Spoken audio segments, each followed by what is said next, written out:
Muy buenas noches a todos. ¿Cómo están? Espero que estén muy bien, que el día de hoy que inicia el fin de semana lo hayan iniciado con la mejor de las noticias. Y si no es así, espero que bueno, las personas que quizás están pasando por alguna dificultad la puedan solucionar pronto. Ayer fue nuestro primer día. Muchos están apenas iniciando la clase el día de hoy. No se preocupen. Ayer apenas estábamos haciendo todo lo que era la introducción, que era el tema número uno. Pues de hecho el tema número uno es uno de los temas más cortos de todo el diplomado, que es la base de la terapia cognitivo-conductual, que algo que sí les mencionaba ayer a todos los que se conectaron, era la importancia de la terapia cognitivo-conductual desde esa raíz histórica, porque la raíz histórica, que de hecho estábamos dialogando un poco y que les di un ejemplo, de lo que era el estoicismo, de lo que eran pues dos gemelos que les comentaba, que tenían una visión muy diferente de una misma situación, pero que era la misma situación en general.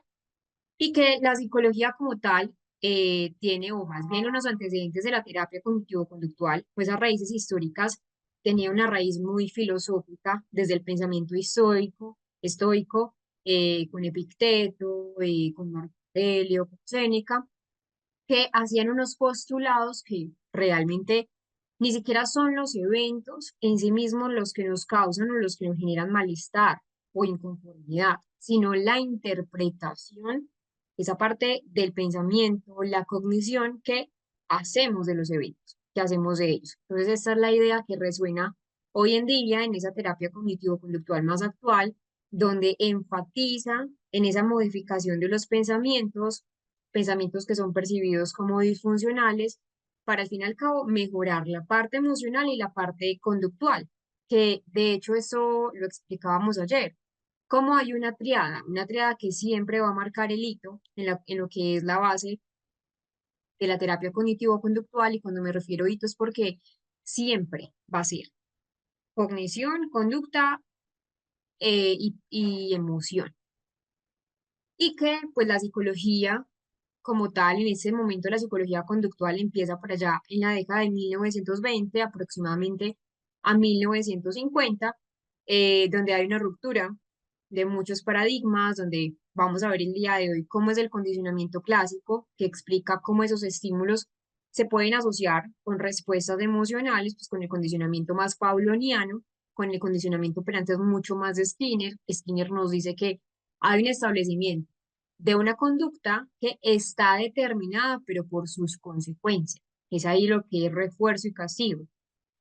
Esto lo vamos a ir trabajando a lo largo del tiempo, pero que es importante entender que en esas décadas de 1920 a 1950 arranca toda la terapia cognitivo-conductual como paradigma, y que es a partir de las décadas de 1970 a 1980 lo que es la integración de esas influencias que ya empieza a dar lugar a lo que es la terapia cognitivo-conductual, donde ya se combinan técnicas conductuales como la reestructuración cognitiva, como conductuales y cognitivas. Entonces, desde entonces hemos evolucionado con unos enfoques de tercera ola, de tercera generación, como es la terapia de aceptación y compromiso, la ACT, que también es conocida así, la terapia dialéctico-conductual, que recuerden que eso está más centrado en el módulo número 2, donde es allí donde vemos todos los modelos. Muchísimas gracias, Alberto Soleto, que por acá nos comparte la sesión número 1. Yo, cuando ya la suban a YouTube, aún no la han subido a YouTube, siempre se las comparten primero, pues cada sesión por Zoom, pero las van a tener siempre en YouTube, siempre se las suben a YouTube. Por acá veo entonces, hola Marta, bienvenida a tu primer día. No te preocupes, te puedes desatrasar. Por acá entonces más adelante, como te menciona, Alberto nos comparte la nueva, pues la clase de ayer, el nuevo enlace. Listo. Por acá no veo algunas preguntas relacionadas con ayer. Recuerden que vamos a tener un espacio de preguntas amplio más adelante cuando terminemos este tema. Voy a pasar a cerrar el chat para que nos podamos focalizar en la temática. A veces el chat puede ser un factor de distracción, pero también lo voy a abrir en momentos culmen, en momentos importantes. Ayer alguien que se lo agradezco muchísimo nos compartió la película del Niño Salvaje de Aveirón. No sé si ustedes la pudieron entonces observar o al menos darle una mirada, así sea breve, porque ayer estábamos hablando de cómo el Niño Salvaje de Aveirón también marca un hito fundamental, pues un cambio fundamental, porque recordé que era un niño, estamos hablando entonces de 1900, de 1800. Entonces, acá hablar de pronto de un cambio conductual, de lo que hoy es conocido como el modelado, como la instigación, como la atenuación y como toda esa parte del uso de más un condicionamiento clásico, pero también un condicionamiento operante, era difícil. Difícil, ¿por qué? Porque no teníamos en aquella época, les estoy hablando entonces de hace muchos siglos, lo que era lo, pues, hoy en día un término como tal propio de modificación de conducta. Entonces vamos a ver un poco sobre lo que es el niño salvaje de Aveirón, que de hecho le apellidaron o le nombraron Víctor, Víctor de Circa.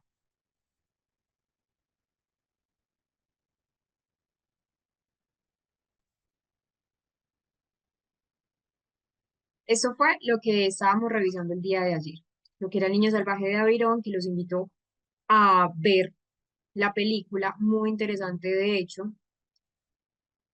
En un segundo les corrijo algo acá en la pantalla para que lo puedan visualizar más grande, puedan ver las letras.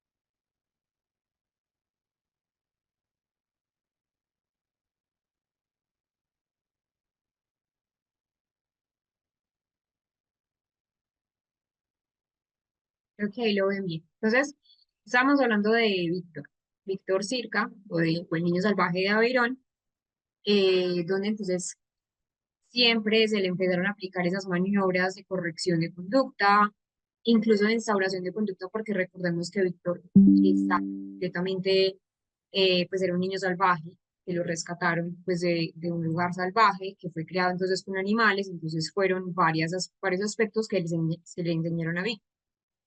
Pero en la historia no ha sido el único que se ha beneficiado de esos reforzadores o esas modificaciones de conducta, porque también en el siglo XIX teníamos un guardián que en una cárcel, en un entorno muy carcelario, empezó a usar lo que hoy en día conocemos como la economía de fichas. Esa parte de reforzadores que son contingentes, ese canjeo de fichas por un reforzador de pronto un poco más grande cuando las personas hacen la conducta que se desea y se empezaron a utilizar en la parte con los reos. De hecho, ha mostrado ser muy beneficioso y todavía hoy en día en esa parte más de las cárceles se han podido implementar porque ha mostrado ser bastante eficaz. Ahora veamos un poco lo que nos propone, pues desde la historia, lo que era Vic.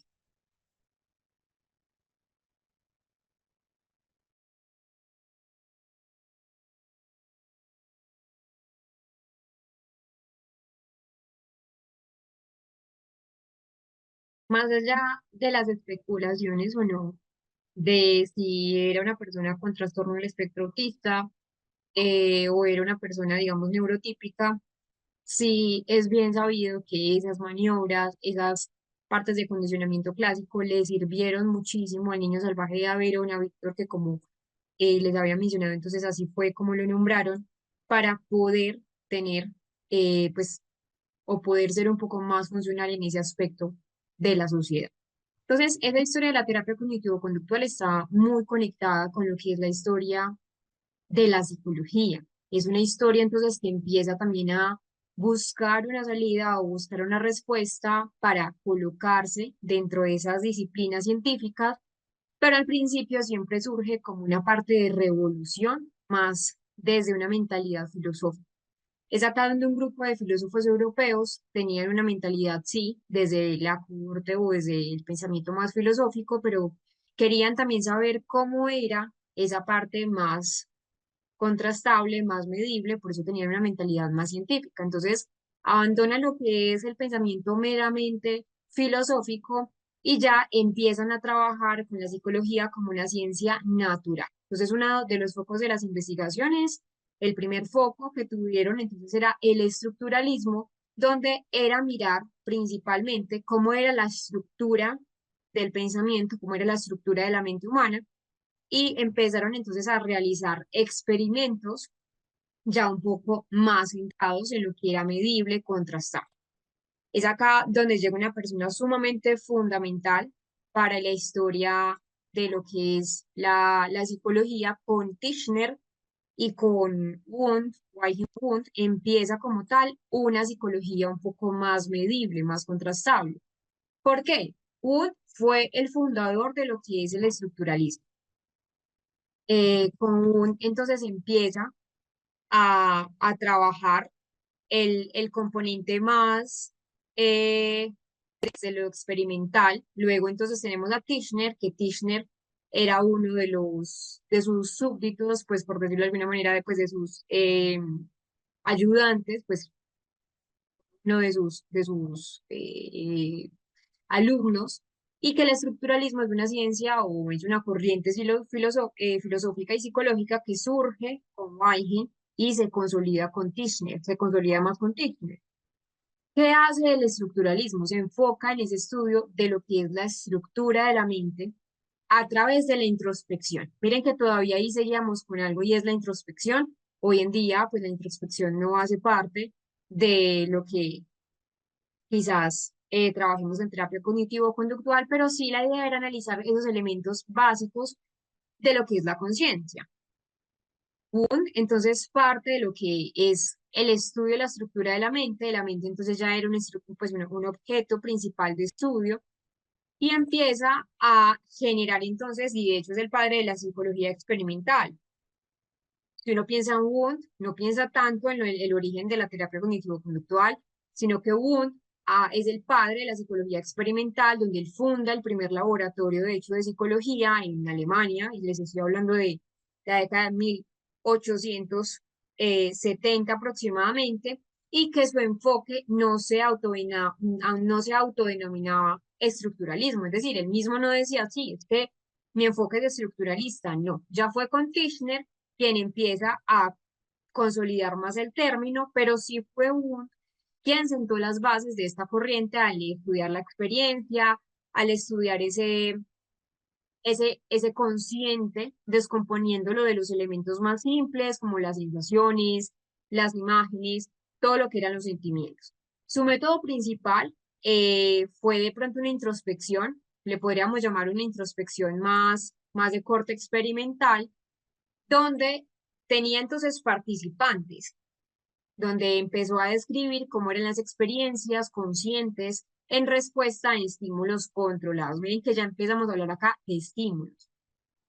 Esa parte del estructuralismo entonces busca identificar esos componentes más básicos, más simples de lo que es la mente del ser humano y entender cómo se organizaban los pensamientos, las sensaciones, las emociones para entender esos constructos de lo que era la mente humana, de lo que era el comportamiento del ser humano. Wundt se queda en Alemania, pero fue Tishner quien entonces los lleva a los Estados Unidos. Gracias a Tishner, como les mencionaba, entonces se forja esa corriente estructuralista ya en ese siglo XIX en Estados Unidos, donde empieza a tener mucho auge lo que es la terapia conductual. Entonces, eso es en general, que el estructuralismo lo que busca son esos componentes básicos de la mente, es entender cómo se organizaba las experiencias más complejas, Pero con Tishner ya hay una consolidación del estructuralismo, es decir, ya Edward Tishner empieza y pues como les mencionaba fue discípulo, fue alumno de Wundt y fue quien o es quien lleva el estructuralismo a los Estados Unidos, donde lo empieza a desarrollar con mucho más rigor y formaliza la idea de que la conciencia del ser humano podría entonces estudiarse descomponiéndola en tres elementos básicos. Entonces, Tishner, ¿qué nos decía? Hay que estudiar la mente a través de la introspección, pero a través de tres enlaces. El primero son las sensaciones, que es una experiencia perceptiva, una experiencia perceptual. Lo segundo que nos decía Tishner eran las imágenes, unas representaciones mentales. Y lo tercero eran unos sentimientos, una respuesta a nivel emocional. Miren que si entendemos un poco lo que es la historia del estructuralismo, no se aleja mucho, y les estoy hablando en pleno siglo XIX, y con Wundt, que él empieza a desarrollar esta teoría aproximadamente en 1870 a 1879, no está muy alejado de lo que hoy en día tenemos en cuenta. Tenemos pensamientos, cogniciones, pues pensamiento y cognición, emoción y pues los tres elementos de la triada. Entonces, luego empezó un progresivo interés por esa investigación un poco más objetiva y empezó a generarse lo que es la revolución de la psicología americana en el siglo XX, donde habían tres escuelas imperantes. Muchas de ellas las conocemos: la escuela Gestalt, el conductismo y el funcionalismo. Entonces, de estas tres ramas tenían, digamos, dos objetivos principales. El primer objetivo era eliminar a las otras, haciendo de la suya, haciendo de la propia un sinónimo de lo que es la psicología americana. Recordemos que entonces Tishner viaja a Estados Unidos y la idea era conseguir aportar una psicología con una base científica que fuera firme. De allí es donde surge, en esos primeros años del siglo XX, el concepto de salud mental. Aunque era muy limitado el concepto de salud mental, era muy precario. De hecho, si lo analizamos hoy en día, el concepto de salud mental no tiende a cambiar bastante de lo que era en el siglo XX. Revisemos un poco. Entonces, habían cuatro categorías de lo que era el concepto salud.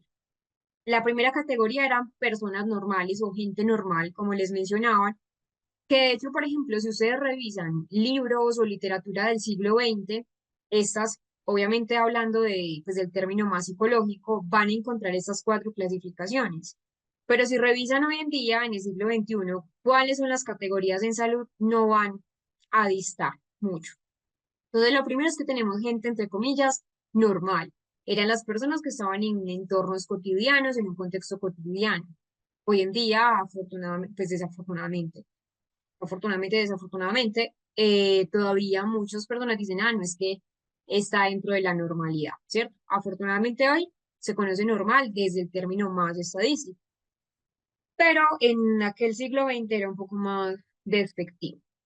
Gente insana o gente loca eran las personas que estaban internas en el manicomio. Pongo manicomio porque ya no se utiliza ese término, ya se utiliza institución de salud mental, hospital de salud mental. Lo tercero era gente enferma que estaban en los hospitales y los criminales, la persona que tenía una conducta criminal que estaba entonces en la prisión. Que hoy en día, como les menciono, esto no dista mucho de lo que se conoce actualmente. Y tenemos la escuela conductista, con un representante muy importante que sé que muchos de ustedes lo conocen, y es John Watson. Con John Watson empieza esa escuela conductista directamente influenciada por ese positivismo lógico, donde entonces era un círculo de bien, igual eran unos filósofos que igual tenían la necesidad de pasar de lo filosófico a lo más medible, más contrastable, es decir, una ciencia más natural. Y con Watson pasa algo y es que empieza a la psicología a tener un poco más de sentido, porque entonces ya no nos quedábamos solamente en lo que era la introspección o lo que era el ámbito subyacente, sino que ya era algo más medible, más contrastable. De hecho, él empezó a generar muchas investigaciones que más adelante los vamos a trabajar y empieza a formar una psicología del conductismo, una escuela conductista. Decía la siguiente frase: la psicología solo tiene sentido, la psicología tiene sentido a través de la conducta, que es observable y que es medible. Vamos al tema 3. Miren que este módulo es muy corto, importante la historia siempre revisarla, pero es corto.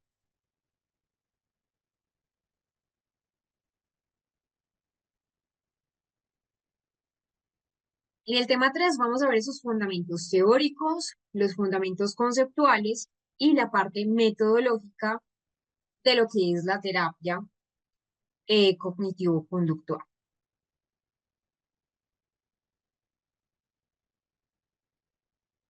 Entonces, hay unos fundamentos teóricos y metodológicos que permiten a la terapia cognitivo-conductual tener avance. Y lo primero que vamos a tener en cuenta es que siempre vamos a abordar lo que es el aprendizaje. El aprendizaje en terapia cognitivo-conductual es fundamental, el aprendizaje y la conducta. Entonces, acá hay algo indispensable y es que hay un auge de esa terapia cognitivo-conductual que empiezan a ser alimentados por esos aportes del siglo XX de lo que es el aprendizaje, que hoy en día, como les menciono, sigue siendo un elemento más que indispensable en el abordaje terapéutico. Pero hay unos fundamentos teóricos para el desarrollo de lo que hoy en día conocemos. Empieza por esto, por la reflexología y esas leyes del condicionamiento clásico. Ojo con esto, porque el término reflexología para aquella época o para aquel entonces del siglo XX es muy diferente a lo que hoy en día conocemos por reflexología. ¿Qué era la reflexología para el siglo XX? Era el estudio de cómo los reflejos tenían pues una repercusión positiva o negativa, pero en general una repercusión en la conducta de nosotros como seres humanos. Y las leyes del condicionamiento clásico, que de hecho esas leyes del condicionamiento clásico se basan en el reflejo, la reflexología. Tenemos el conexionismo y tenemos un conductismo y neoconductismo, un conductismo más ortodoxo, un neoconductismo un poco más laxo, donde permite tener unas variables pues mediacionales en la conducta, y tenemos a Skinner y una conducta mucho más experimental. Entonces, empecemos con lo que es la reflexología y las leyes del condicionamiento clásico.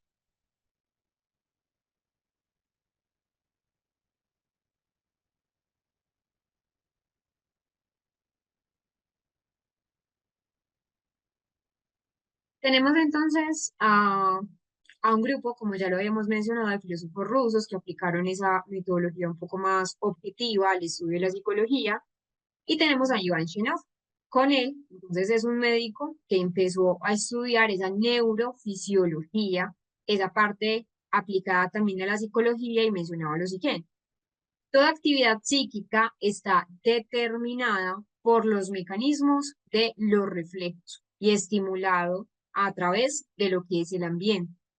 Entonces, Chenov empezó a considerar la psicología, que debería ser una ciencia más precisa, la consideraba para aquel entonces, miren, pues estábamos en en 1800, más precisa, más medible, no tan subjetiva como lo era en esa época, y que requería de una metodología experimental.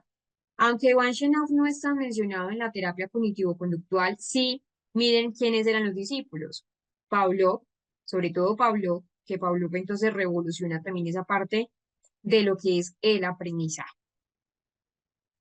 Y luego tenemos a lo que es Pavlov, 1849-1936, su fallecimiento. Él mencionaba que la clave para el desarrollo de las teorías del aprendizaje era unos reflejos. Entonces, él fue el gran aporte, el gran padre de lo que es el condicionamiento clásico que hoy en día se conoce, y que su principal interés fue estudiar esos reflejos en la actividad cerebral. Y por ende, él mencionaba que la actividad cerebral era la conducta como tal. Esto lo lleva a investigar específicamente sobre lo que son los reflejos, sobre lo que son los reflejos principalmente condicionados como la extinción, la generalización, la recuperación espontánea, la inhibición. Entonces, resulta que una de las características más importantes de este tipo de aprendizaje, de lo que es el condicionamiento clásico, era que implica o es que implica unas respuestas automáticas o respuestas reflejas que pues no son conductas voluntarias. Se empieza a denominar condicionamiento clásico a qué? A una creación entre una conexión entre un estímulo que es nuevo, que al principio empieza como nuevo, y un reflejo que ya existe en el ser humano. Entonces, por tanto, esta asociación, pues es un estímulo o es un tipo de aprendizaje según el cual un estímulo neutro, pues que no genera por sí solo una reacción en el organismo, pues no provoca ningún tipo de respuestas, llega a poder provocar una respuesta gracias a esa conexión asociativa, gracias a un aprendizaje asociativo, donde el estímulo entonces que antes no provocaba ninguna respuesta, que era el neutro, ya empieza a ser un estímulo condicionado. Esas investigaciones de Pavlov son una de las bases de las ciencias del comportamiento, pues porque en sus investigaciones iniciales Pavlov había observado que tras poner alimentos en la boca de, pues, de un perro, que de hecho pues lo estaba estudiando principalmente los reflejos, que el perro empezaba a segregar saliva procedente de unas glándulas que a él le empezó a llamar la atención y las denominó al principio reflejo de salivación o reflejo por salivación. Entonces miren que acá ya estamos entrando mucho en lo que es el término pues de lo que es el condicionamiento clásico.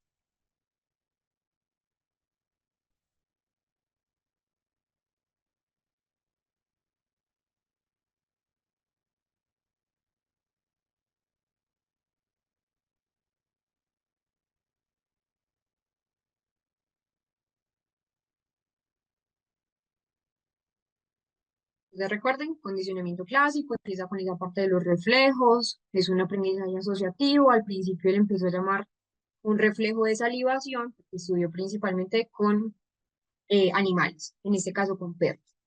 Al realizar entonces ese experimento de manera reiterativa, no fue solamente una vez ni dos veces, fueron varias veces, Pablo empezó a analizar, empezó a entender que su sola presencia, la sola presencia de Pablo en el laboratorio, causaba que el perro empezara a segregar saliva sin tener una comida presente. Es decir, ya el perro sabía o el perro había asociado, el perro había aprendido que cuando Pablo se presentaba en el laboratorio ya era porque le iban a dar comida, ya iba a recibir comida. Entonces, para poder saber si Pablo estaba en lo cierto o no, al principio entonces recuerden que todas las investigaciones empiezan como una mera hipótesis, ya luego hay que comprobarlas. Él empezó a separar, a poner un separador entre el perro y la comida, pues para que no la viera, para que entonces no pudiera visualizarla y Pablo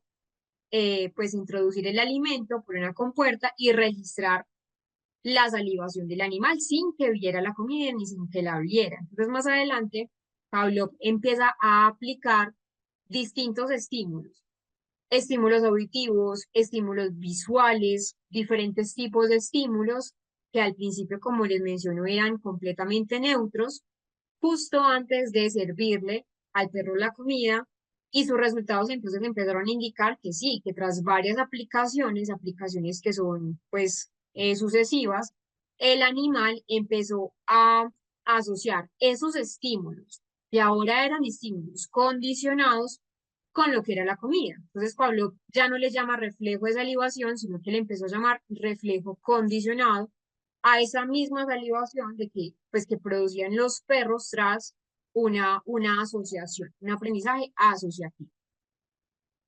Acá tenemos entonces unas claves de lo que es el condicionamiento clásico. Recordemos, siempre el condicionamiento clásico es un aprendizaje asociativo. Tenemos varios aspectos o varios componentes que debemos tener muy presentes. Tenemos el primero, que es el estímulo neutro. Se los voy a explicar cada uno para que podamos entonces ponerlo en práctica. Como ya sabemos, el condicionamiento clásico, entonces, es un condicionamiento que también se llama condicionamiento pauloniano, Es un aprendizaje netamente asociativo. Un estímulo inicialmente neutro llega a provocar una respuesta después de haber sido emparejado repetitivamente con un estímulo de naturaleza, que naturalmente genera una respuesta. Recuerden, no es de la noche a la mañana, no es que ya yo le coloqué al perro un ejemplo, un estímulo neutro y ya inmediatamente se asoció. No, esos sucesivos son presentaciones sucesivas. Entonces, ¿qué tenemos? Lo primero, tenemos un estímulo neutro. Es un estímulo que al inicio no provoca ninguna respuesta específica. Un ejemplo, el sonido de una campana. Pues el sonido de una campana, pues para muchos podrá tener un significado, pero porque se asoció. Pero en términos generales, pues el sonido de una campana solo genera pues un llamado de atención y hasta ahí, no hay algo asociativo. Y luego tenemos un estímulo incondicionado. Es un estímulo que provoca una respuesta de manera natural, de manera automática, sin necesidad de aprender, sin aprendizaje. Por ejemplo, el alimento, ¿sí? Luego tenemos una respuesta que es incondicionada. Es la respuesta automática, una respuesta no aprendida ante él. Un ejemplo, la salivación del perro que vimos ahora ante la comida. Luego tenemos entonces un estímulo que es condicionado.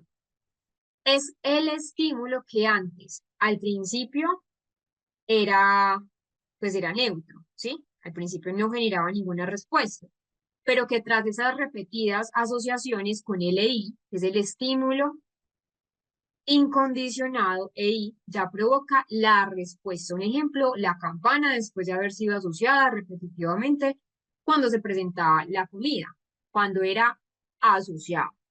Y luego tenemos una respuesta de condicionamiento o una respuesta condicionada, que es esa, pues, o el ORC por las siglas, que es la respuesta aprendida que se da ante ese estímulo condicionado. Por ejemplo, en el caso anterior, que era la salivación al escuchar la campana, incluso, pues incluso sin una presencia del mismo Pablo. Entonces, siempre es un aprendizaje de manera asociativa.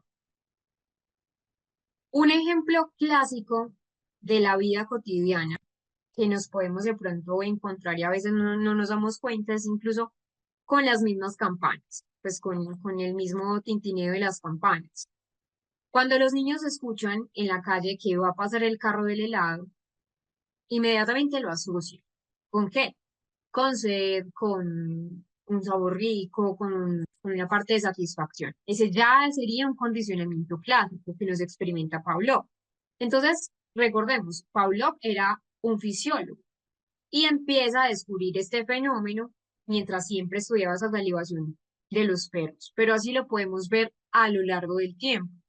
Cuando tenemos una asociación, empezamos a ya pensar incluso en el estímulo sin tener el estímulo presente. Quiero que hagamos entonces este ejercicio. Yo voy a prender el chat para que entonces en unos 5 minutos lo empecemos a trabajar. Creo que incluso unos 4 minutos, de 4 a 5 minutos, porque sé que muchos de pronto ya saben lo que es esto, lo trabajan, pero también sé que hay apenas estudiantes universitarios que quieren un poco reforzar. Entonces tenemos esta imagen, ¿qué es lo que vamos a observar o qué es lo que vamos a trabajar con la imagen? Vamos a resolver este ejercicio de Pablo. Primero, ¿cuál es el estímulo incondicionado? Segundo, ¿cuál es el estímulo neutro?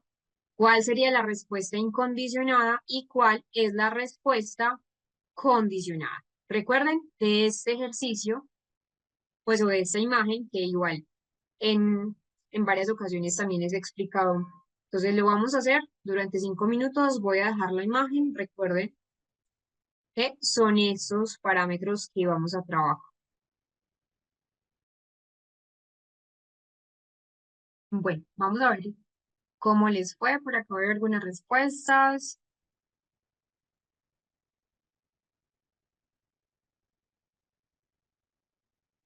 Bueno, hay algunas personas que de pronto no comprendieron La instrucción, estábamos haciendo una actividad. Pues la idea era poner en práctica lo que estábamos viendo de Pablo, que es más, o muchos lo consideran de pronto muy del corte histórico. De hecho, si nos analizamos, y de hecho ya vamos a analizarlo en una paciente que les voy a compartir, así, en ese estímulo asociativo es que nosotros vivimos quizás en ese mundo o en esa vida o en el día a día cotidiano. Acá hablando entre otras cosas, por ejemplo, si nosotros analizamos lo que es la vida cotidiana, pues o el día a día cotidiano del condicionamiento clásico, yo les mencionaba, pues si vemos un carrito de helado, incluso nosotros ya adultos nos podríamos emocionar, ¿cierto? Y así es como tenemos muchos aprendizajes, mucha conducta. Entonces, como ya sabemos, pues es un condicionamiento muy respondiente, donde siempre se hace un aprendizaje. Vamos a dar un ejemplo de este condicionamiento pauloniano, que de hecho, por ejemplo, ahora que estamos tan enfocados como en la vida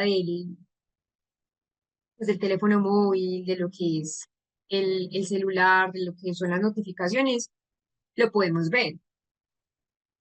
El sonido del celular nos genera una emoción o una urgencia. Emoción si estamos hablando con una persona que nos interesa, una urgencia si estamos hablando de la parte del trabajo. Entonces, ¿cómo funciona? Funciona también con esa parte de gratificación. Por ejemplo, ahí en el ejemplo que les estoy mencionando de lo que es el sonido del celular. El estímulo incondicionado, entonces, recordemos que siempre vamos a trabajar con estímulo condicionado y estímulo incondicionado en el condicionamiento clásico. Ya vamos a ver un video para poder entonces saber cuál es la respuesta antes de mostrar entonces pues qué podríamos trabajar. Pero para enseñarles que en la vida cotidiana también. Entonces el estímulo incondicionado en ese sonido del celular es recibir un mensaje importante, un mensaje que es con urgencia, recibir un mensaje entonces va a provocar una emoción en general y tenemos una respuesta incondicionada, que recordemos, esa respuesta incondicionada es RI. ¿Qué entendemos por el RI? Recuerden que es respuesta incondicionada, en este caso del celular, es sentir emoción, sentir ansiedad o sentir curiosidad. Y el estímulo neutro es el sonido del celular. Miren, es muy extraño no, pues es muy interesante, de hecho. Como por ejemplo, cada quien tiene su tono, pues su tono de celular. Pues hay muchos tonos diferentes. Unas tienen un sonido de vibración, otros tienen un sonido cualquiera. Sea. Pero, por ejemplo, en los iPhone, pues hay un sonido que es muy particular o incluso la alarma para levantarnos, para despertarnos. Entonces, un estímulo neutro es un sonido. Si yo escucho un sonido diferente al tono de mi celular, yo hago caso omiso porque no hay nada que me active a mí, a nivel incluso del sistema simpático parasimpático. Bueno, y hay un estímulo condicionado, que sería el sonido del celular. ¿Por qué? Porque se asoció con esa emoción. Miren que al principio era un estímulo neutro, luego se asoció con esa emoción y ahí es donde tenemos esa, como cuando nos llega el olor al café, inconscientemente pues se está saboreando. Es algo de pues de la parte más fisiológica y así, exacto. Por ejemplo, si yo les digo a ustedes que piensen en no a todo el mundo le gusta. Si piensan en un mango así verde con sal y limón, a muchos se nos hace entre comillas agua la boca, ¿cierto? A eso es lo que Pablo entendía, es decir, muchos no, muchos sí, pero que tiene que ver con esos reflejos. Entonces, volviendo al tema del celular, con una respuesta condicionada. ¿Cuál sería la respuesta condicionada? Sentir una emoción o sentir, por ejemplo, ansiedad si estamos esperando un mensaje de trabajo, apenas nos suena el celular, aunque sea pues una notificación irrelevante. O por ejemplo, con ver un logo de comida. De hecho, el condicionamiento clásico, nosotros, por eso es tan importante estudiarlo en psicología, porque se usan todo, se usan todo.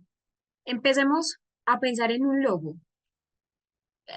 Voy a hablar de un logo pues como muy general, que de pronto en todos los países está, pues porque también depende del país donde estemos, la marca. Pero si nosotros pensamos en el logo de McDonald's o en el logo de KFC. No sé si pues en KFC, sí, me imagino que todos los países tienen KFC. Si usted piensa en McDonald's o KFC, puede hacer que una persona sienta hambre aunque no lo estuviera antes. Pues obviamente depende si a la persona le gusta la hamburguesa de McDonald's. Entonces, asociamos ese logo a la comida rica, a la comida de satisfacción. De hecho, por ejemplo, con las mascotas pasa algo, y es que, por ejemplo, tenemos una mascota que se emociona al escuchar una bolsa de comida, incluso los niños.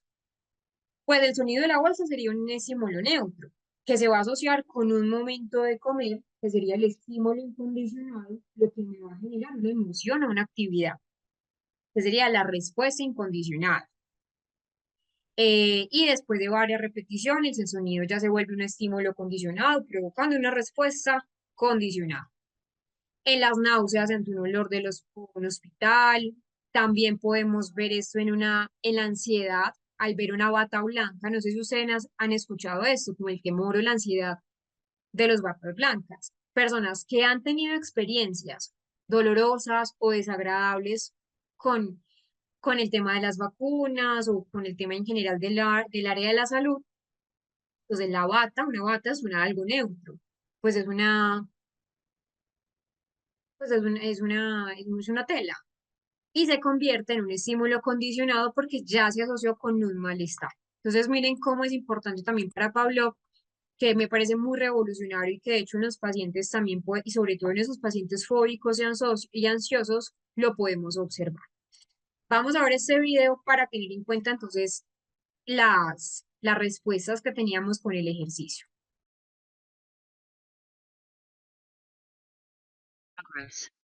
Eso sería entonces las respuestas de lo que entendemos con Pablo. Debemos comprender lo que es antes del condicionamiento, durante el condicionamiento y posterior.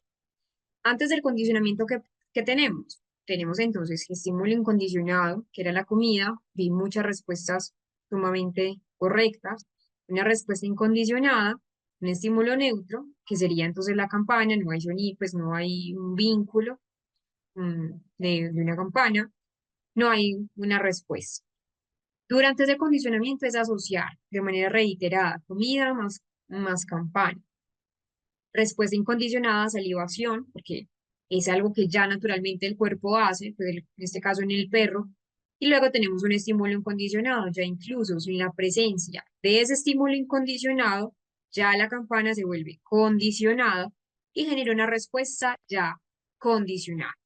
Ese descubrimiento de Pavlov tardó casi 50 años en ser reconocido en la investigación, pero que empezó a dar lugar al primer tratamiento de lo que es el ámbito conductual para la ansiedad. Pues de hecho se demoró y muchísimo tiempo en ser reconocido. Hoy en día se sigue viendo como algo reconocido, no lo podemos desvincular tampoco de la terapia y se empezó a demostrar cómo los métodos de ese condicionamiento muy pauloniano empezaron a neutralizar esos efectos de una estimulación aversiva cuando eran emparejados con una respuesta buena o una respuesta positiva. Entonces, ese fue el gran aporte de Iván Pavlov, eh, que a veces de pronto lo relegamos, y es que empieza a aportar a la terapia de conducta el condicionamiento clásico y también hizo estudios en esas bases neurales, en esas bases neurofisiológicas, recuerden que era un neurofisiólogo,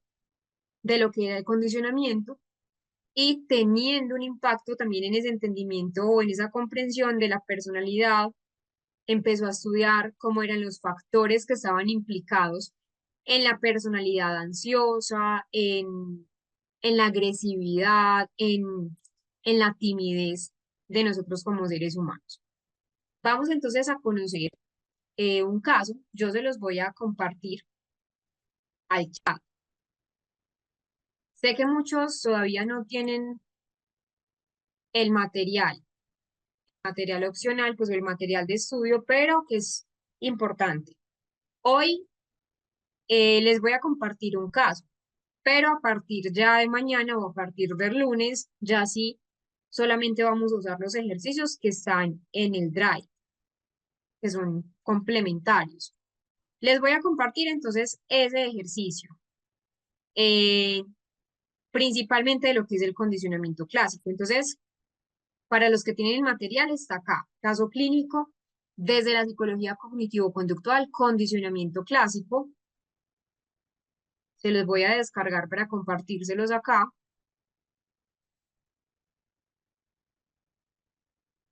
pero que, pues ya saben, que a partir de mañana sí usamos 100% ese material.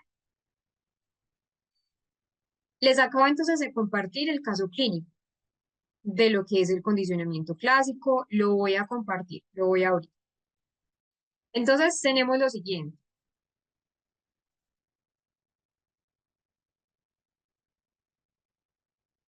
Tenemos a Sofía. Sofía era una mujer de 30 años que consulta a terapia cognitivo-conductual por una ansiedad intensa, una evitación a los ascensores después de que tuvo un accidente traumático. Realmente pues fue un evento que le desencadenó entonces bastante una ansiedad, pero no solamente una ansiedad, pues, sino que casi ella fallece y pues tuvo un... ¿Cómo pueden acceder al material? Ya les comparto entonces el dato de la coordinadora. Con la coordinadora entonces le escriben, le solicitan, pues o le preguntan, bueno, quiero acceder al material y ella ya les da pues como toda la instrucción, todos los indicativos. Les voy a compartir el enlace acá al chat. Cata, por ejemplo, también nos estaba compartiendo. Muchas gracias, Cata.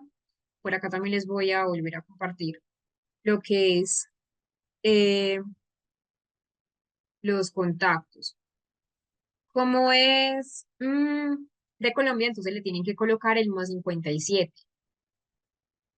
que es el indicativo colombiano. Entonces, Sofía, pues era una persona que había tenido un episodio traumático, de hecho tenía un trastorno de estrés postraumático, y esta fue la historia.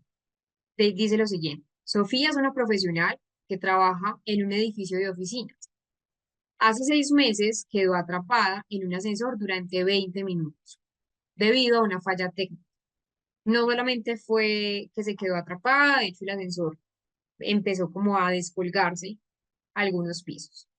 Durante el episodio experimentó síntomas intensos de ansiedad. Entonces, miren, había una ansiedad paroxística, había taquicardia, había sudoración, había sensación de ahogo, pero Sofía también tenía pensamientos catastrofistas. Siempre que ingresaba a un ascensor, Sofía decía, me voy a morir aquí, no podré salir, no puedo respirar, me va a volver a suceder lo mismo que me pasó en aquel entonces. Eh, y dice lo siguiente: desde entonces ha desarrollado una respuesta condicionada de miedo a los ascensores en general. Evita subir en ellos, prefiere tomar las escaleras, incluso cuando esto le genera un gran esfuerzo físico. La simple idea de entrar a un ascensor le provoca una ansiedad anticipatoria. Y cuando se acerca a uno, experimenta respuestas a nivel fisiológico. Miren entonces esa parte fisiológica de lo que nos hablaba Pavlov, como sudoración, como una aceleración de su pulso, de su ritmo cardíaco. Incluso si le hablaban de ascensores, para ella era algo que no concebía. Miren entonces cómo se hace un análisis de caso desde el condicionamiento clásico, desde Pavlov. Entonces, Sofía tiene un modelo de condicionamiento clásico del siguiente aspecto. Lo primero es que tenemos un antes del condicionamiento, un durante el condicionamiento y un después del condicionamiento. Lo mismo que veíamos acá en este ejemplo, por eso siempre les coloco este ejemplo para que de pronto nos sea un poco más fácil comprenderlo, eh, y ya, pues como podemos entender. Miren entonces esto. ¿Cuál era el estímulo incondicionado en el caso de Sofía? Quedar atrapada en el ascensor, ¿cierto? O sea, es incondicional. Respuesta incondicionada: una ansiedad intensa, miedo, que era intenso. Podríamos decir entonces que más que miedo era una fobia es un miedo intenso pero irracional. Durante el condicionamiento, ¿qué pasó? Pues, ¿qué pasa? Tenemos un estímulo neutro, N, que sería el ascensor antes del incidente. Era solamente pues un medio de elevación y descenso, pues era un medio de transporte, pues no hay en muchas personas una carga emocional en un ascensor, pero ya después, cuando se asoció ese estímulo incondicionado, recuerden el estímulo incondicionado es este, quedar atrapado en el ascensor, con ese estímulo neutro que sería este, ya que tenemos pues una experiencia traumática generando un estímulo incondicional. ¿Qué pasa con Sofía después de ese condicionamiento? Tenemos un estímulo condicionado que sería el ascensor, que pues ahora por sí solo le provoca ansiedad, hablarlo, pues hablar de ascensores, ver ascensores, para ella es algo devastador, y una respuesta condicionada, que sería un miedo intenso en una habitación de esos ascensores. Siempre, siempre se debe trabajar con objetivos terapéuticos, aunque acá vamos a ver otras técnicas que vamos a ir trabajando a lo largo del diplomado. Lo interesante de este caso es esto, hacer un análisis del caso desde el condicionamiento clásico para explicar pues ese modelo asociativo de la respuesta ansiosa que pues tiene Sofía. Entonces, acá los objetivos terapéuticos, ¿cuáles eran? Desensibilizar esa respuesta de miedo condicionado. Se utilizó la desensibilización sistemática, modificar esas creencias disfuncionales sobre los peligros del ascensor. Miren que esto es algo más cognitivo, esto es algo más conductivo, y desarrollar estrategias de afrontamiento para la ansiedad. Esta fue la intervención terapéutica, siempre se le hace psicoeducación al paciente, eso lo veíamos ayer.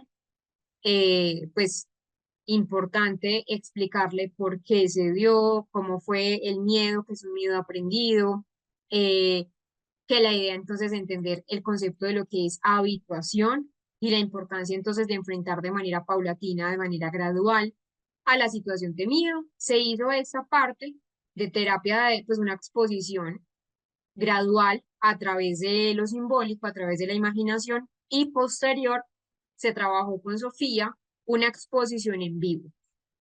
Fue a lo que se llegó el acuerdo, fue un plan entonces de exposición progresiva, primero a través de lo simbólico, luego en vivo, y luego la reestructuración cognitiva. Bueno, con ella se hizo varios aspectos importantes.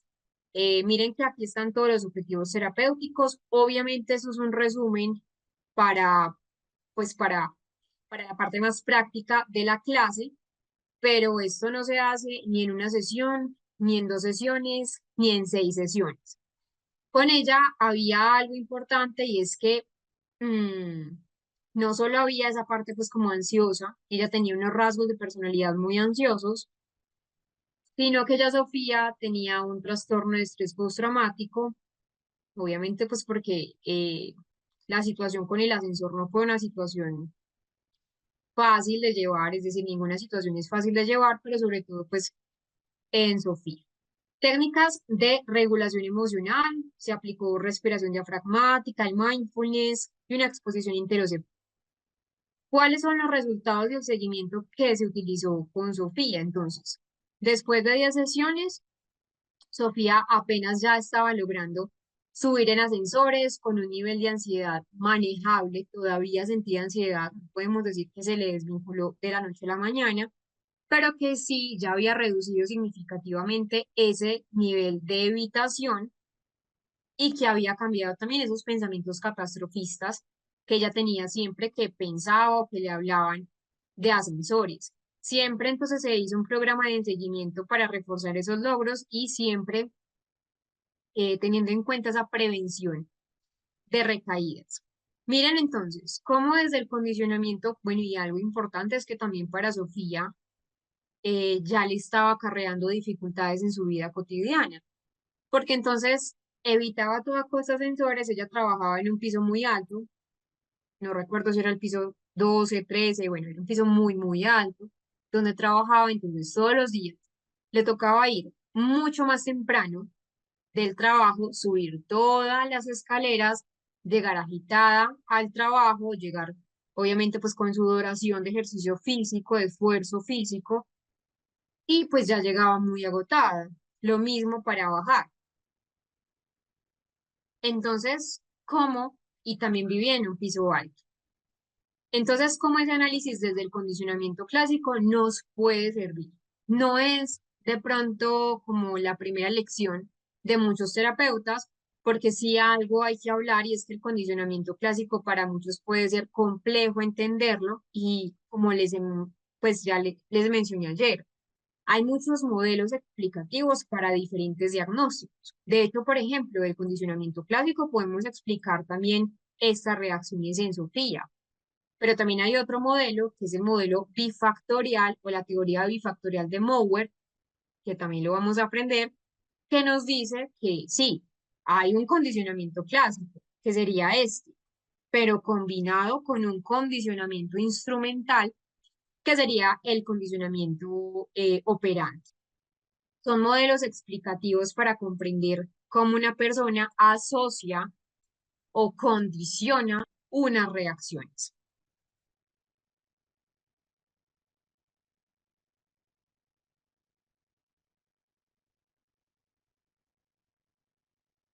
Hola, Yolima. Esa parte más de corte administrativa le puedes preguntar a la coordinadora Paula. Pues todo lo que sea administrativo con la doctora Paula. Sí hay que tener de pronto un poco de paciencia porque como somos tantos en el diplomado y también pues hay otros diplomados que se están dictando, eh, de pronto no les va a responder inmediatamente, pues se puede tardar algunas horas, pero es un poco pues como de paciencia. Luego tenemos el conexionismo con Tordain. ¿Qué nos menciona o qué nos explica Tordain?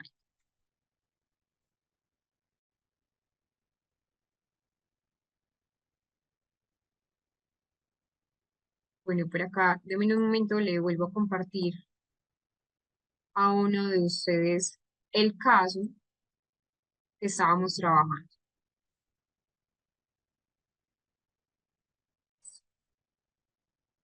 ¿Qué es entonces el conexionismo? Con conexionismo entendemos a Tordain. Tordain también nos empieza a dar muchas herramientas. Edward Tordain entonces empieza a esos principios del siglo XX, miren que la mayoría tienen esos principios del siglo XX, donde el concepto de salud era un concepto también pues muy precario, pero Tordain se basa en la idea de que el aprendizaje ocurre a través de la formación de conexiones entre estímulos y entre respuestas.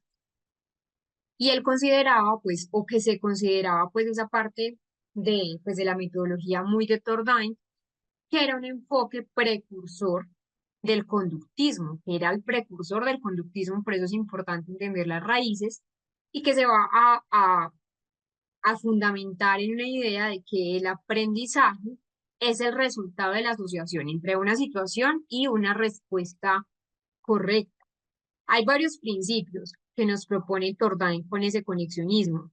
El primero es la ley del efecto, lo segundo es la ley del ejercicio, la tercera es la ley de la disponibilidad o la ley de la preparación. Entonces, pues que es la misma ley como de la práctica, del ejercicio o de la práctica. Vamos a entrar a nuestro descanso. Recuerden que hoy el descanso es un poco más temprano porque hoy es viernes. Los viernes tenemos una clase un poco más corta. El resto de los días, de lunes a jueves, es una clase general, pues es una clase regular. El descanso sería a las 8 el resto de los días, pero hoy el receso es a las 7:30 hora colombiana. Vamos a entrar al receso. Yo les voy a mostrar acá. Cuando ustedes ya vean que no está la imagen del receso, es porque ya regresamos. ¿Listo? Mientras tanto, pueden ir comiendo, pueden ir descansando. El ejercicio es más que fundamental para un adecuado proceso de aprendizaje, sobre todo para las clases del diplomado que son un poco extensas en horario. Con Tordain tenemos el conexionismo. Entonces estábamos hablando que con Tordain hay varias leyes que priman. La primera o la más conocida es la ley del efecto, que nos explica cómo se adquiere una respuesta, y tenemos otra que es la ley de la práctica, que explica esa eficacia que nosotros tenemos del aprendizaje. Es decir, como veíamos antes de nuestro receso, lo que hace el conexionismo es un aprendizaje que empieza a desarrollar conexiones entre estímulo y entre respuesta. Y que, como les mencionaba, pues es un enfoque es un enfoque pues muy precursor de lo que es el conducto, que se fundamenta entonces siempre en un aprendizaje a través de una asociación. Entendamos un poco lo primero, ¿qué es la ley del efecto? La ley del efecto, pues y como ya les mencioné, pues formula tres leyes específicas, dos de esas son las más importantes, son esas respuestas seguidas de consecuencias que son satisfactorias y que tienden entonces a ser repetidas. Es decir, esas respuestas seguidas de consecuencias que, por ejemplo, pueden ser percibidas como desagradables, son esas que tienen menos probabilidad de que se vuelvan a repetir, de que vuelvan a volverse a dar. Un ejemplo, eh, que de hecho pues fue una explicación que nos dio Tordani, pues un gato en una caja de problemas, que de hecho es una caja de rompecabezas, un gato aprende a presionar una palanca para querer salir, pues para salir porque recibe comida como una recompensa. Eso sería entonces la ley de lo que es la ley del efecto.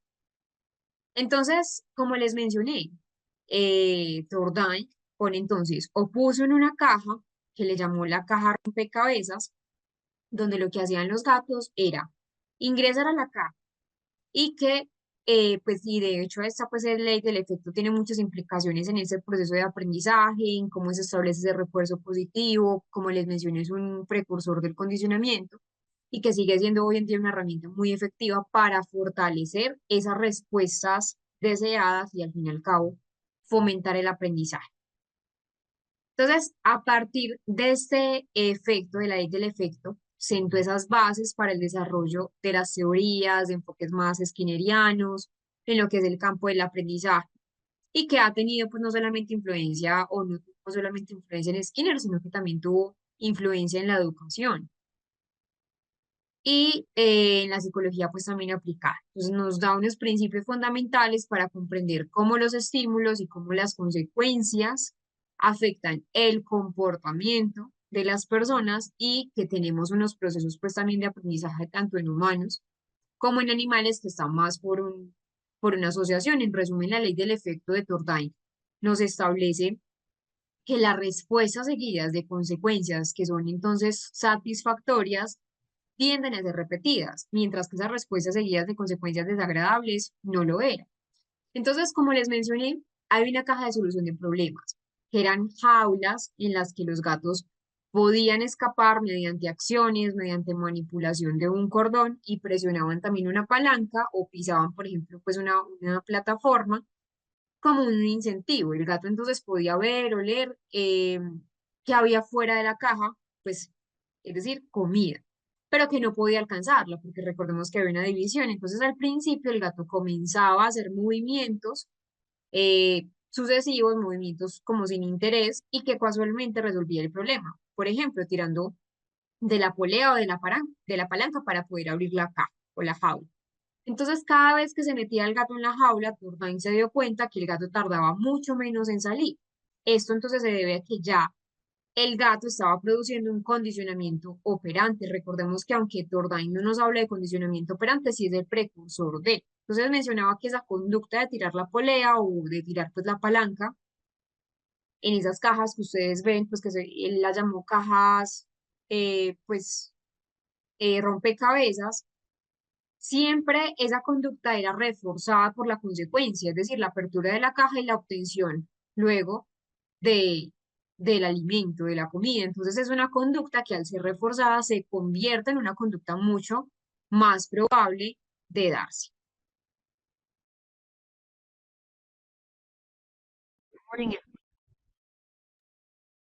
Entonces, Tordine, recordemos que tiene varias leyes. Esa ley del efecto que ya lo explicamos, pero también tenía una ley del ejercicio, es decir, él decía, cuando más se repite una conexión entre un estímulo eh, y una respuesta, más fuerte se vuelve. Si no se usa una conexión, entonces Sordain decía, bueno, si no se usa, esto tiende a que se debilita la conexión con el tiempo. Por eso es una ley del ejercicio, de la práctica, algo que se va volviendo repetitivo, pero también nos habla de una ley de la disponibilidad o una ley de preparación, es decir, el aprendizaje ocurre mejor si nuestro organismo está preparado, nuestro organismo está 100% disponible para realizarlo. Por ejemplo, un estudiante aprende mucho más fácilmente cuando está motivado para estudiar. Entonces, por eso también se habla que Turdain, pues, se centra también en esa parte o es el precursor de lo que es la psicología educativa con la teoría de un aprendizaje activo que dice, bueno, los niños aprenden más por sí mismos. Tiene mucha influencia sobre Skinner, pues de hecho, como les mencionaba, entonces Sordain también habla de esa parte del condicionamiento operante, no lo nombra de tal manera, pero que sí hay pues una huella. Como saben, entonces realicé ese experimento con los gatos, que ya les expliqué, pero hay una diferencia importante con ese condicionamiento clásico, y es que el conexionismo se enfoca en el aprendizaje por ensayo y por error. Como lo veíamos con los gatos a través de ensayo y error lograban salir de la caja rompecabezas.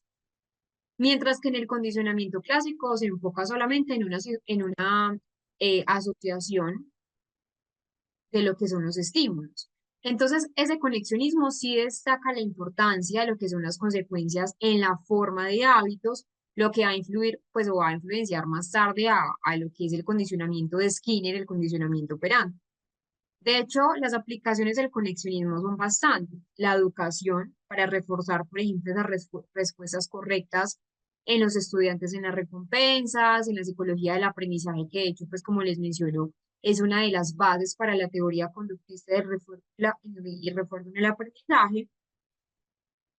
Y pues también nos empieza a hablar de un entrenamiento en animales, ¿cierto? Digamos, no es como el centro de la temática, pero que también se usa esa parte de Turkheim. Ahora tenemos un conductismo muy desde Watson. Watson, entonces, pues, de hecho, Watson, Pavlov y Skinner empiezan a hacer obviamente unos posicionamientos o unas teorías que son muy importantes hoy en día. Estamos hablando de la segunda década del siglo XX, donde hay una revolución conductista. Watson entonces es el máximo representante de esa parte del conductismo radical y nos habla o nos sostiene esta teoría psicológica que el comportamiento humano, pero también el comportamiento animal, debe estudiarse de manera objetiva, de manera medible, contrastable, sin recurrir a procesos mentales internos. Es decir, para él, ¿qué eran los procesos mentales internos? Las emociones, o lo que eran también esos pensamientos. Entonces Watson considera que la psicología debía centrarse en la observación de la conducta, en cómo los estímulos del entorno van a influir en esas respuestas también de los organismos. Eso con Watson, realmente Watson entonces es muy objetivo, nos da una conducta con control, con predicción. Pues recordemos que ya en este punto ya se estaba trabajando con una conducta no tanto desde la introspección, sino una conducta más desde el método científico. Entonces, realmente eso es lo importante. Afirmó que esas reacciones emocionales son aprendidas por los seres humanos. Él mencionaba que nosotros como seres humanos tenemos unas emociones, sí, pero que pues son aprendidas. Realmente, pues estuvo fascinado por esos descubrimientos de Pablo. Pablo influye mucho en Watson y de hecho, pues propuso que ese proceso de condicionamiento clásico podía explicar también el aprendizaje en nosotros como seres humanos. Y como conductista clásico pensó que esas emociones también se aprendían mediante la asociación, que era una asociación condicionada, y pues de hecho pensó en las diferencias en el comportamiento entre un humano, pues que eran provocadas por esas distintas experiencias que cada uno vivía. Tenemos unos principios básicos, unos principios base de lo que es el conductismo. Entonces, lo primero es un objeto de estudio, que es la conducta manifiesta, una conducta observable, y mencionaba entonces que la variable de pronto de la conciencia era un sustituto de lo que, pues recordemos igual a la época, era un concepto de pronto muy religioso del alma. Entonces él descarta lo que era la conciencia, se basa principalmente en la conducta medible, contrastable, observable, objetiva, a través de un método más objetivo, que era el método experimental, a través de los animales, y que hay obviamente pues una ruptura desde esas corrientes psicológicas más imperantes de la época, más tradicionales, donde no había una descripción como tal de la conducta. Él menciona entonces que para que tengamos una explicación conductual tenemos un condicionamiento clásico muy pavloniano con esos reflejos que habíamos mencionado de lo que es estímulo y lo que es respuesta. Estos básicos o estos principios básicos se pueden ampliar o les voy a dar una explicación un poco más amplia. Lo primero es que el comportamiento es aprendido para Watson. Watson empezó a afirmar que los seres humanos nacemos con muy pocos reflejos innatos. Recordemos que es un modelo pues de Watson, ¿sí? No es que sea algo pues como que se sepa hoy en día. Ya hoy en día hemos obtenido muchos avances, pero que gracias a él tenemos un conocimiento de lo que tenemos. Entonces, decía que, bueno, nosotros tenemos humanos, como humanos tenemos unos reflejos muy precarios y que todo el comportamiento que nosotros tenemos como seres humanos se va a adquirir a través de la experiencia y el aprendizaje. Pero también mencionaba algo y es que el ambiente moldea la conducta. Y hoy en día, pues de hecho, eh, tenemos ese constructo. El ambiente moldea la conducta. El ambiente inhibe o el ambiente estimula.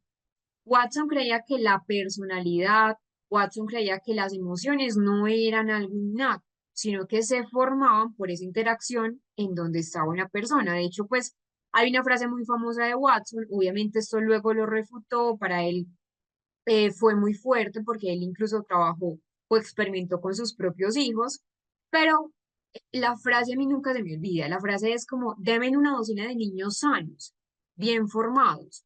Y pues, y que decía, bueno, en mi propio mundo específico en que yo los voy a criar, les voy a garantizar a ustedes que voy a tomar a cualquiera de esos niños y los voy a entrenar para que se conviertan en el tipo de persona que yo quiera, que yo elija, médico, abogado, comerciante, bueno, malo. Es decir, él decía, bueno, la personalidad se adquiere, ¿cierto? Obviamente, como les menciono, él luego ya se retracta de eso, porque sabemos que eso no es una base completa del ambiente. El ambiente se inhibe y estimula, pero que también hay algo que es la epigenética. Hoy en día lo sabemos, Watson en esa época apenas lo estaba como descubriendo.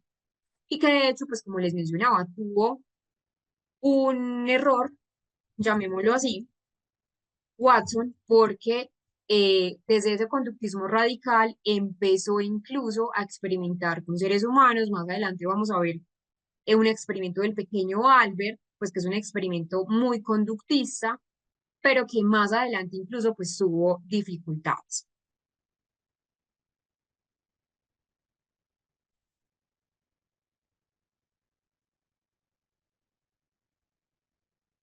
Vamos a ver entonces un video que nos resume esa parte del conductismo.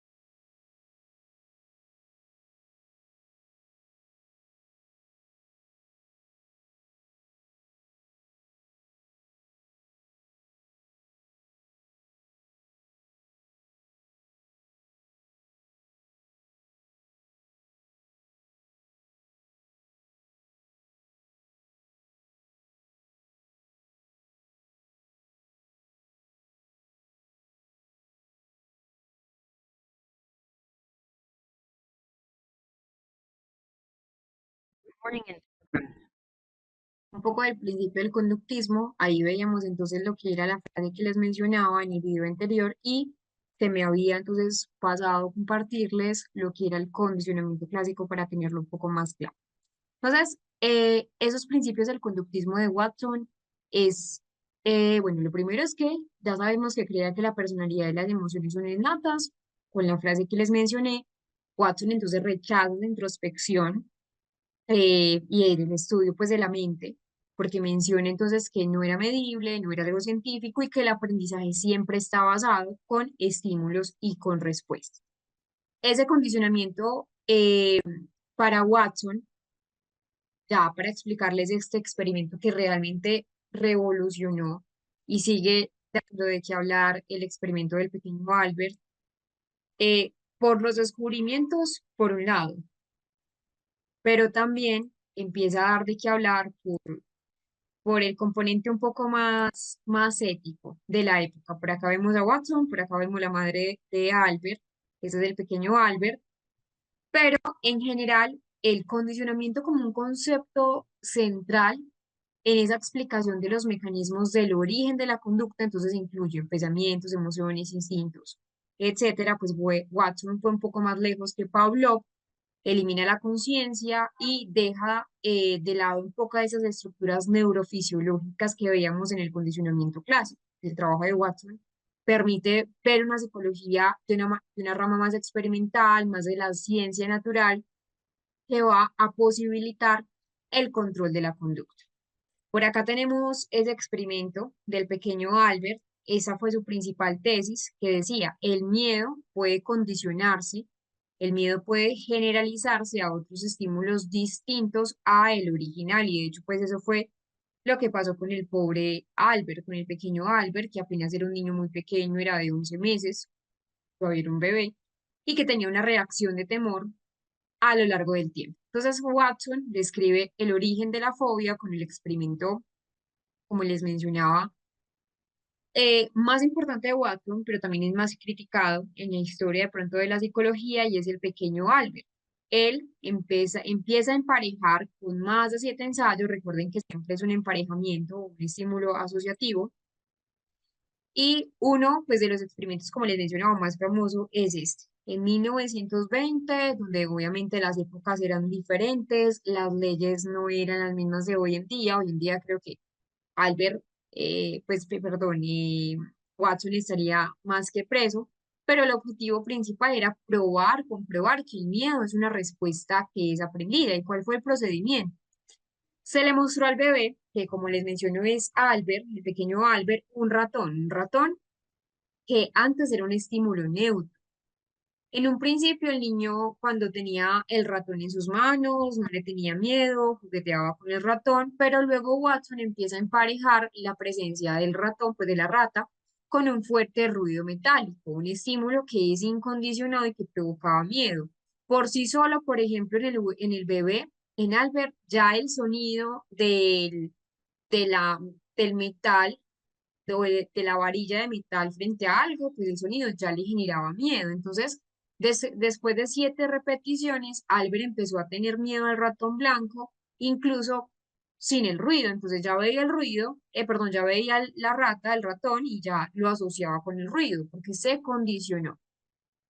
Entonces se empieza a mostrar, pues empieza a mostrar que el miedo se puede generalizar, porque es que Albert ya no solamente le tenía miedo al ratón, sino también se generalizó a conejos, a abrigos de piel, a otros estímulos que parecían al principio o que generaban entonces alguna semejanza.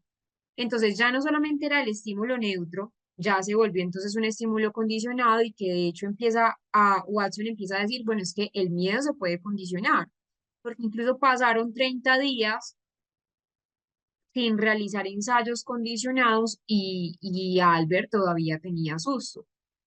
Esta es la foto que yo les mencionaba, pues del niño entonces generalizándose con el conejo. Pues realmente llevó a cabo ese experimento con el pequeño Albert, el bebé era muy pequeño. Siempre entonces recuerden que hay una asociación, entonces se acabó por provocar una respuesta emocional de miedo, una respuesta ya condicionada ante la sola presencia de la rata. Vamos a ver entonces pues un video de lo que fue el experimento muy significativo y muy revolucionario.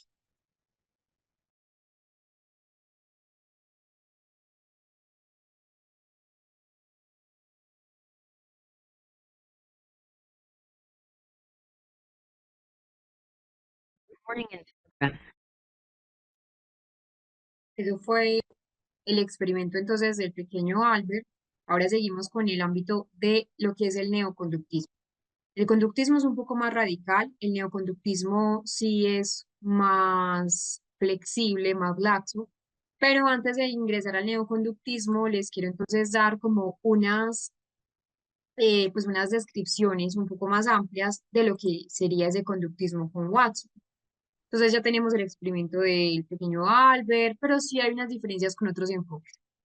¿Cuál es la diferencia del conductismo de Watson con Pavlov? Pues que Pavlov se basó, pues, o bueno, Watson se basa en el condicionamiento clásico, lo aplicó en la psicología humana, el estudio del comportamiento emocional.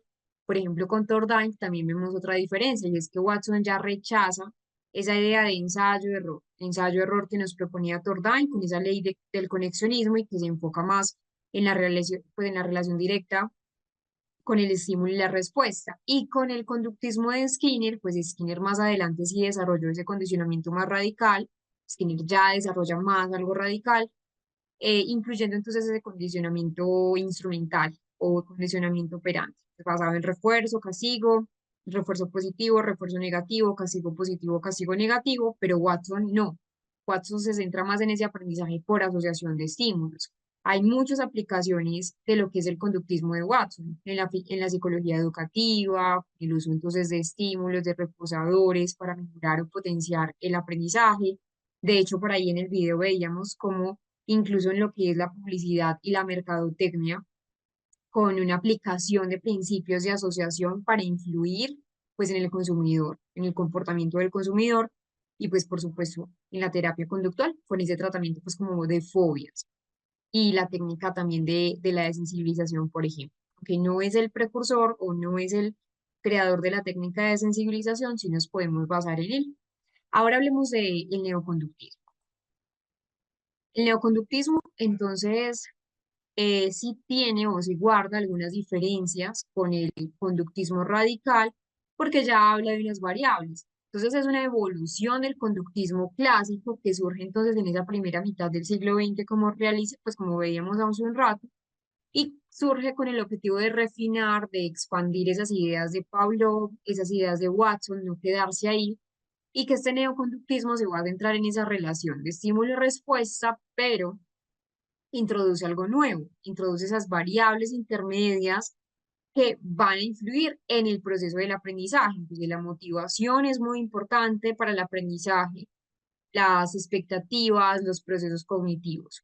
Hay varios representantes en este nuevo conductismo, todos entonces van a hablar de lo que es el medio ambiente en el aprendizaje, es decir, más que el medio ambiente, es donde crece el paciente, donde crece la persona, da mucha importancia a lo que es el ambiente, al ambientalismo y a ese mecanicismo. Entonces, dice lo siguiente, o da una primicia, y es que la personalidad de una persona ya es el resultado de tres parámetros: el ambiente personal, el ambiente social y los refuerzos que recibe. Y bueno, y también podemos tener a hablar una cuarta y procesos mentales que recrea, mientras que miren que en el conductismo radical nos dice que solamente, pues con Watson, que nos decía que la personalidad de una persona no era algo innato. Eh, Acá, entonces, nos habla de varios ámbitos, y es que tenemos una variable nuevamente, y es el estudio de los procesos mentales. Ya los neoconductistas empezaron a ser más flexibles, ya llevaron a cabo entonces sí, obviamente, un proceso de almacenamiento de información, el uso de conocimientos previos. Obviamente siguen con las mismas dinámicas de estímulo-respuesta, de condicionamiento, pero que ya el objetivo de estudio seguía siendo la conducta, pero que también se va a interesar por las variables que van a traer a cabo o van a traer a colación el aprendizaje. Para que este tema no nos quede corto, que mañana vamos a hablar de Hulk y vamos a hablar de otros aspectos sumamente relevantes, entonces vamos a dejarlo acá en Gutiérrez que Gautier entonces nos da un avance también, aunque es un neoconductista ortodoxo. Hay un principio de contigüidad, mañana entonces lo vamos a trabajar. Recuerden que mañana nosotros también tenemos clase. Nosotros tenemos clase de lunes a sábado. Domingo descansamos de las clases. Eh, la idea es que en esos momentos podamos resolver algunas inquietudes para concluir la clase y poderla terminar mañana. Dudas de lo que ya hemos venido trabajando. Sé que de pronto hay muchas dudas sobre técnicas, sobre metodología, sobre pues, los métodos más que todo, pero de lo que llevamos trabajando, ¿qué dudas han podido entonces ustedes encontrar que de pronto no les queda claro para podérselos ampliar un poco? La idea es que tengan un buen proceso de aprendizaje.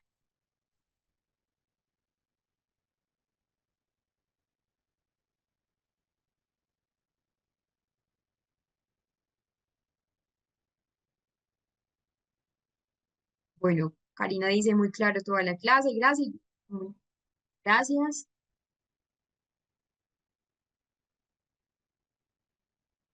Bueno, por acá una pregunta.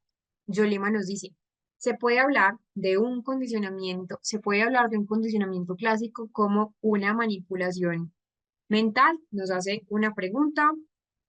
Bueno, digamos que es muy buena pregunta, ¿cierto? En términos generales. En términos generales, pues sabemos que ese condicionamiento clásico no se considera tanto pues como una manipulación mental, pero sí podría interpretarse como tal en ciertos contextos de pronto éticos o ciertos contextos sociales. Vamos de pronto, o te lo voy a desglosar un poco, Yolima, para que lo podamos entender. Entonces ya sabemos que es el condicionamiento clásico, ¿cierto? Pues es un tipo de aprendizaje descubierto por Pavlov, donde entonces un organismo aprende a asociar el estímulo neutro con un estímulo, pues naturalmente que provoca una respuesta, eso ya lo sabemos. Pero entonces, ¿cómo sería ahí la variable, por ejemplo, de la manipulación?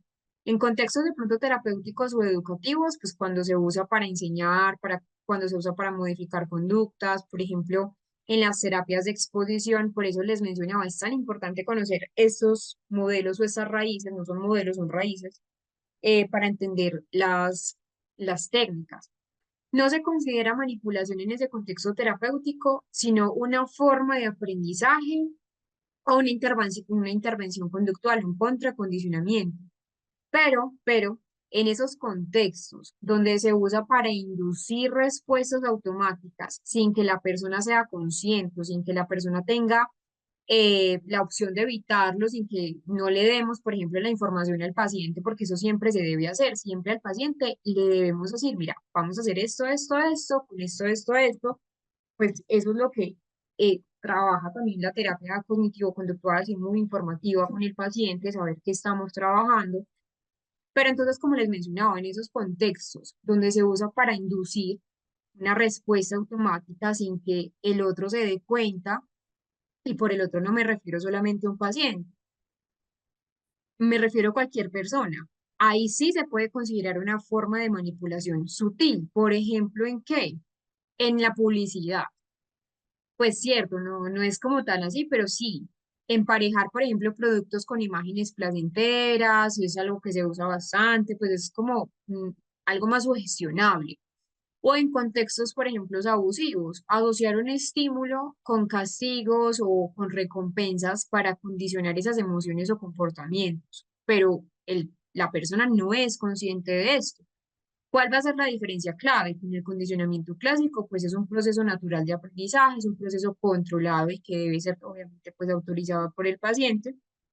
Eh, y en la manipulación mental implica una intención deliberada de qué, de influir pensamientos, de influir en sentimientos, en sensaciones, en comportamientos, sin el consentimiento o el pleno consentimiento del otro. Entonces, sí. Sí, se puede ver, por eso siempre en esa parte terapéutica o educativa, siempre se debe informar al paciente, siempre se debe informar sobre esa intervención conductual, pero si lo podríamos ver en términos más contextuales o en términos más generales, sí podría verse como una manipulación, pues porque, por ejemplo, en la publicidad es algo que siempre vemos. Nosotros a veces nos dejamos llevar, pues como todo de lo que les mencionaba ahora los logos, pues o los logotipos, si yo les pregunto a ustedes, imaginen, por ejemplo, una hamburguesa de McDonald's, o sea, eso es algo que hay un emparejamiento, sin duda alguna, si ya lo hemos probado, ¿cierto?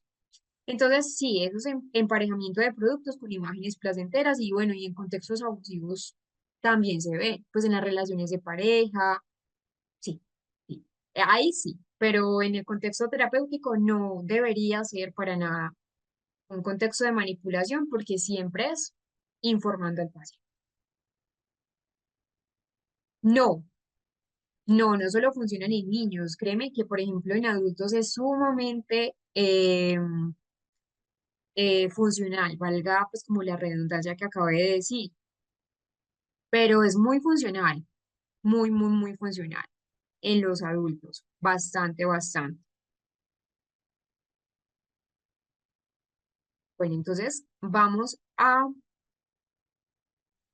en el texto obtiene resultados, la terapia general, cognitivo-conductual, sí, sí, a largo plazo, es decir, pues no que la terapia dure a largo plazo, eso depende mucho del paciente, porque el paciente igual es también quien da la batuta, quien dice, bueno, voy a ir a terapia, porque hay pacientes que van un día así o una semana así y al otro no. Entonces eso depende también del compromiso clínico del paciente, no solo del terapeuta, pero que sí, se da incluso resultados a largo plazo con esto. ¿Que pueden haber recaídas? Sí, pueden haber recaídas, pero que la idea es entonces que el mismo paciente aprenda esas técnicas.